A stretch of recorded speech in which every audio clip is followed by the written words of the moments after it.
జూబ్లీహిల్స్ ఉప ఎన్నిక ఫలితం దాదాపు ఖరారైపోయినట్టుంది. కాంగ్రెస్ పార్టీనే గెలిచే అవకాశం చాలా సుస్పష్టంగా కనిపిస్తా ఉన్నది. దాదాపు 6వ రౌండ్ ముగిసే నాటికి కూడా కాంగ్రెస్ అభ్యర్థి నవీన్ యాదవ్ ముందంజలో ఉన్నారు. ఇక 6వ రౌండ్ లో కూడా దాదాపు కాంగ్రెస్ పార్టీ అభ్యర్థి నవీన్ యాదవ్ కే గెలుపు అవకాశాలు ఎక్కువగా కనిపిస్తా ఉన్నాయి. ఇక ఈ నేపథ్యంలో చూసుకున్నట్లయితే 6వ రౌండ్ లో కూడా ఆయన దాదాపు 2,938 ఓట్లు మెజారిటీతో ఆయన ముందంజలో కనిపిస్తా ఉన్నారు. ఈ నేపథ్యంలో జూబ్లీహిల్స్ ఉప ఎన్నిక ఫలితం అనేది దాదాపు ఖరారైపోయినట్టు అనిపిస్తా ఉన్నది.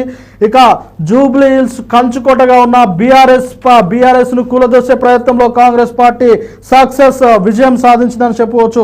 ఇప్పటి వరకు నవీన్ యాదవ్ కూడా దీనికి సంబంధించి ఆయన సంతోషం వ్యక్తం చేస్తా ఉన్నారు. ఈ పార్టీకే గాంధీ భవన్ లో కూడా సంబరాలు చేసుకుంటున్నట్టు తెలుస్తా ఉన్నది. ఇక తొలి రౌండ్ నుంచి కాంగ్రెస్ పార్టీ ఆధిక్యంలోనే కొనసాగుతూ ఉన్నది.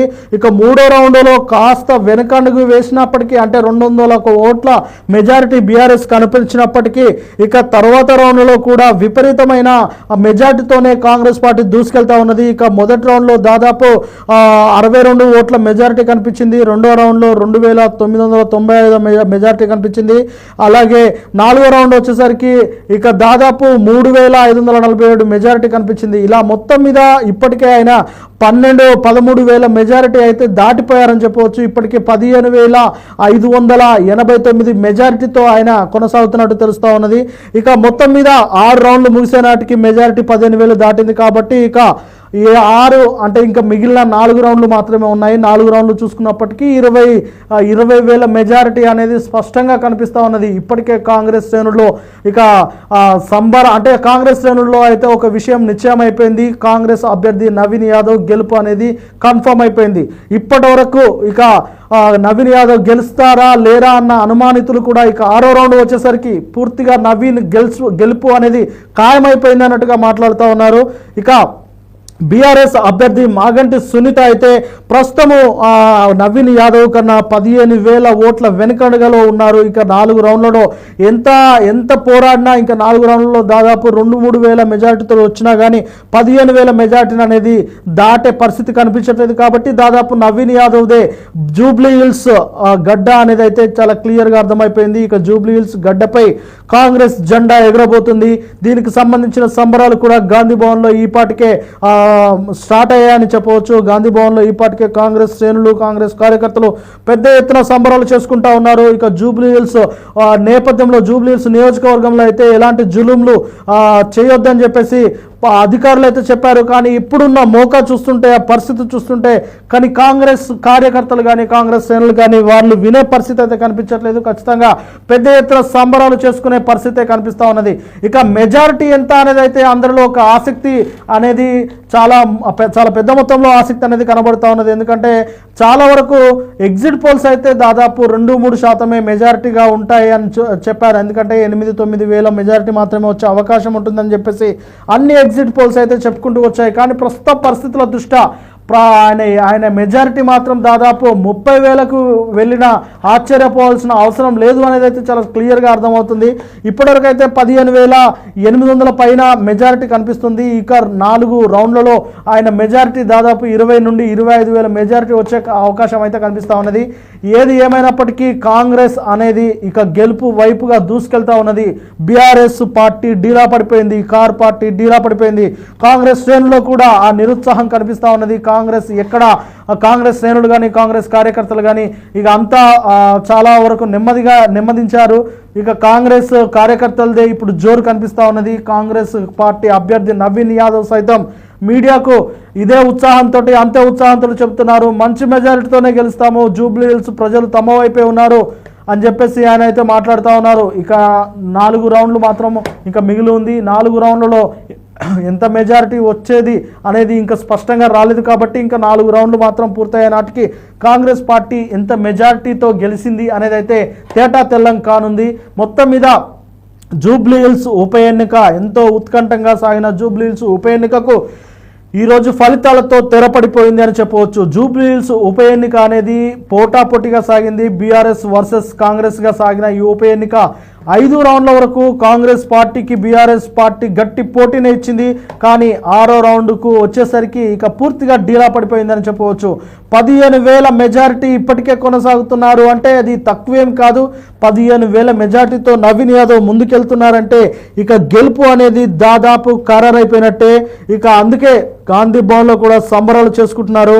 ఇప్పటి వరకు దీనికి సంబంధించిన అధికారికంగా ప్రకటన కూడా వెలువడే అవకాశం మరి కాసేపట్లోనే కనపడే అవకాశం కూడా కనిపిస్తూ ఉన్నది. ఇక లాస్ట్ 2 రౌండ్లు అయితే కీలకం కానున్నాయని చెప్పేసి కొంతమంది నిపుణులు అయితే భావిస్తూ ఉన్నారు.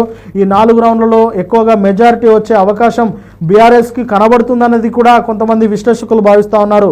ఏది ఏమైనప్పటికీ ఎంత మెజారిటీ వచ్చినా ఇప్పటికే మంచి మెజారిటీతో ముందంజలో ఉన్న నవీన్ యాదవ్ అయితే ఢీకొట్టే పరిస్థితి కనిపించట్లేదనేది చాలా క్లియర్గా అర్థమవుతా ఉన్నది.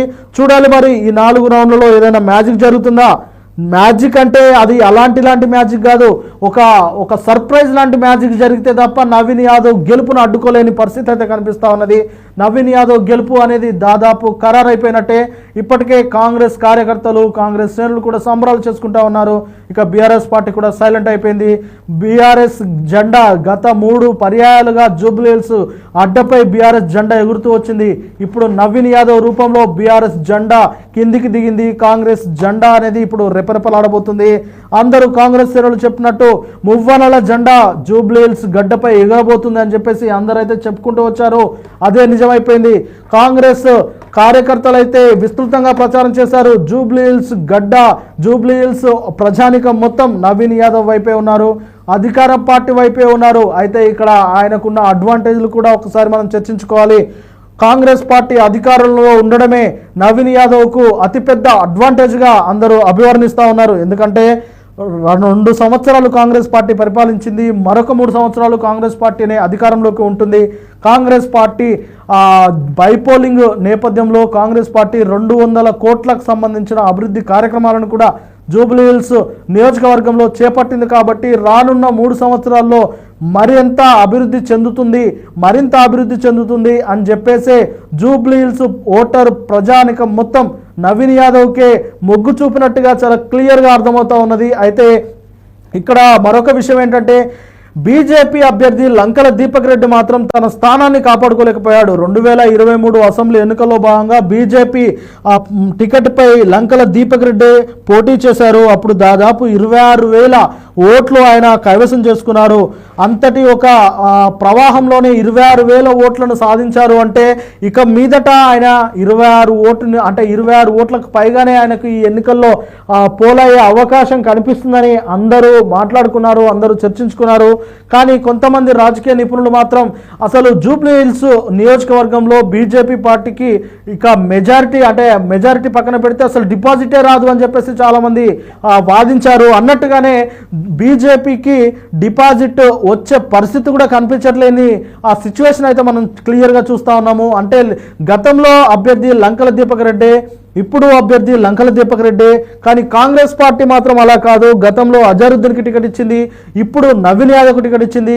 బీఆర్ఎస్ అయితే ఒకటే కుటుంబం, మాగంటి కుటుంబము. మాగంటి గోపీనాథ్ అకాల మరణంతో అనివార్యమైన ఈ ఉప ఎన్నికలకు మాగంటి గోపీనాథ్ గారి భార్య మాగంటి సునీత గారికి బీఆర్ఎస్ పార్టీ టికెట్ ఇచ్చింది. విస్తృతమైన ప్రచారం చేసింది, గెలుపు నమ్మకంపై ముందడుగు వేసింది. కేటీఆర్ తన భుజాలపైన ఈ ఉప ఎన్నికను మోసాడు కాబట్టి కేటీఆర్ మోసిన ఈ ఉప ఎన్నిక ఫలితము నిరాశపరిచింది. కాబట్టి కేటీఆర్ వ్యూహాలు ఇక మీదట పనిచేయా అనే ఒక సందిగ్ధత బీఆర్ఎస్ శ్రేణుల్లో కూడా నెలకొందని చెప్పవచ్చు. ఇక కాంగ్రెస్ వ్యూహకర్త, కాంగ్రెస్ రథసారథి, కాంగ్రెస్ శ్రేణ మొత్తం కాంగ్రెస్ పార్టీని ముందుండి నడిపించిన ఒకే ఒక వ్యక్తి సీఎం రేవంత్ రెడ్డి. సీఎం రేవంత్ రెడ్డి ఈ కాంగ్రెస్ ఈ జూబ్లీహిల్స్ ఉప ఎన్నికను ఎంత ప్రతిష్టాత్మకంగా తీసుకున్నారో మనం చూసాము. దాదాపు 7-8 రోజులుగా జూబ్లీహిల్స్లోని ప్రతి నియోజకవర్గం, ప్రతి డివిజన్లో ఆయన రోడ్ షోలు నిర్వహించారు. ఆయనే స్వయంగా పాల్గొన్నారు, మాట్లాడారు. ప్రజలను ఏ మేరకు అంటే వారిని ప్రోత్సహించాలో, ఏ మేరకు వారిలో కాంగ్రెస్ గెలిస్తే వచ్చే ప్రయోజనాల గురించి చెప్పాలో అన్ని విషయాలను అన్ని అస్త్రాలను ఆయన ప్రయోగించారు. అన్ని అస్త్రాలను ప్రయోగించి ఆయనే ఈ గెలుపుకు ప్రధాన సూత్రధారి మాత్రం రేవంత్ రెడ్డి అనడంలో ఎలాంటి అతిశయోక్తి లేదనేది చాలా క్లియర్గా కనిపిస్తూ ఉన్నది. ఇక ఇదే ఉత్సాహంతో స్థానిక సంస్థల వైపు కూడా వెళ్లే అవకాశం కనిపిస్తా ఉన్నది. మొత్తం మీద జూబ్లీహిల్స్ ఉప ఎన్నిక అనేది ఇప్పుడు కాంగ్రెస్ గెలుపు అనేది దాదాపు కారణం అంటే దాదాపు కన్ఫర్మ్ అయిపోయింది. ఇక ఎంత మెజారిటీ అనేది ఇప్పుడు అందరూ చర్చించుకుంటున్న అంశం. దాదాపు 20 నుండి 25 వేల మెజారిటీతో కాంగ్రెస్ అభ్యర్థి నవీన్ యాదవ్ గెలవబోతున్నారనేది అందరూ అంచనా వేస్తా ఉన్నారు. అంతకు ఎక్కువ వచ్చిన ఎందుకంటే ఆ వేవ్ అలా కొనసాగుతా ఉన్నది. ఇప్పటికీ 6 రౌండ్లు ముగిసినప్పటికీ 15,500 పైన మెజారిటీతో ఆయన కనిపిస్తా ఉన్నారు. ఇంకా 4 రౌండ్లు మాత్రమే మిగిలి ఉన్నది. 4 రౌండ్లలో తలా ఒక 2,000 మెజారిటీ వేసుకున్న 8,000 మెజారిటీ ఆయన ఈజీగా వస్తారు. కాబట్టి ఎంత లేదన్నా 8,000 నుంచి 10,000 మెజారిటీ వస్తారు. కాబట్టి చాలా క్లియర్గా మనము ఒక అంచనాకు వేయవచ్చు. 25,000 మెజారిటీతో నవీన్ యాదవ్ జూబ్లీహిల్స్ ఉప ఎన్నికల్లో గెలవబోతున్నారు. అయితే ఈ అంతటికి కారణం ఒకే వ్యక్తి యొక్క వ్యూహము. ఆయనే ప్రతిష్టాత్మకంగా తీసుకొని ఉప ఎన్నికను ఇజ్జత్కి సవాల్గా తీసుకొని బీఆర్ఎస్ పార్టీని నామరూపాలు లేకుండా చేయాలి, బీఆర్ఎస్ పార్టీ ఉనికిని కొనసాగించొద్దు అని చెప్పేసి సీఎం రేవంత్ రెడ్డి దీనిపై ఫోకస్ పెట్టారు. ఇప్పుడు కొట్టారని చెప్పవచ్చు. బీఆర్ఎస్ ఫోకస్ పెట్టి ఉప ఎన్నిక కొట్టారని చెప్పవచ్చు. ఇక జూబ్లీహిల్స్ ఉప ఎన్నిక అంటే జూబ్లీహిల్స్ గడ్డపై 30 జెండా ఎగరబోతుంది. ఈరోజు సాయంత్రం కాంగ్రెస్ పార్టీ సంబరాలలో మునిగిపోనుంది.